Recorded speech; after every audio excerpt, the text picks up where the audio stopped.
Dr. Crystal Collier here to talk about my favorite topic, coping skills.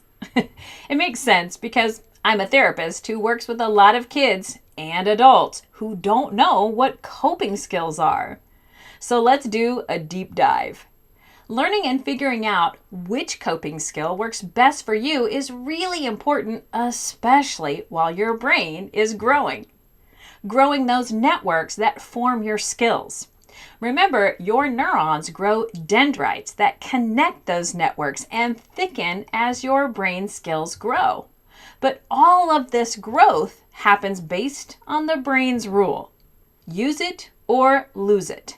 If you use those networks of cells, they grow more connections and get longer. If you don't, you lose them. But why do we need coping skills? To deal with our feelings and reactions to what happens to us or what happens around us. Most of the time, it's easy to deal when fun or happy things happen. But when we experience things that make us feel negative emotions, sometimes we don't know how to cope. Even animals experience feelings like fear, sadness, and even depression. But what's important to remember is that feelings are not facts. Feelings are just sensations in our body that give us information. Check out these cool images that show where people experience warm or cool sensations in their body, depending upon what they're feeling. Sometimes we feel sensations in our stomach or gut, while other times in our heart, and then sometimes in our arms and legs. The energy that comes from feelings gives us information about what's going on in our world and what our body needs or wants. Our job is to get really good at reading that emotional energy and then choosing the coping skill that works best for us. What's your favorite coping mechanism? Which coping skill best suits you? Not sure? Let's take a look at the 4 coping skills strategies to see what fits you best. When you feel anxious, worried, angry, or stuck, centering may be your choice. This coping skill involves meditation, breathing, and imagining. Centering helps us to connect with our emotions in order to soothe ourselves, breathe more slowly, and imagine ourselves successfully being calm. If being still with your feels is not the strategy for you, maybe you're a channeler. Channeling involves getting the energy from your feelings out of your body through exercise, projects, or creating something. Channeling angry, anxious, or bored energy can result in fantastic skills and works of art.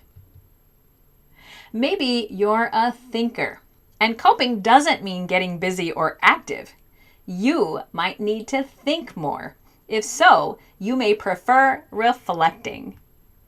Reflecting allows us to move emotional energy out of our body and mind through talking, counseling, or writing. Reflecting allows us to vent, process feelings, and sort out our thoughts. Remember to find good helpers, friends, family, or counselors who are good listeners and not afraid to give you honest but loving feedback. You might like to use all of these strategies, but find yourself just needing some structure to cope. Structure helps us deal with challenges and stressors in life by giving us plenty of time to practice new things, developing good tools and habits, and setting times when we just simply take care of ourselves. I feel safer and emotionally more stable when I stick to my schedule and use checklists to help me stay on task, eat well, and get my work done. Doing this every day harnesses the brain's rule and grows networks for healthy habits. Structure can also be used to practice positive self-talk every time you hear yourself saying something negative, and to use halts to remember good self-care when you need it. Halt.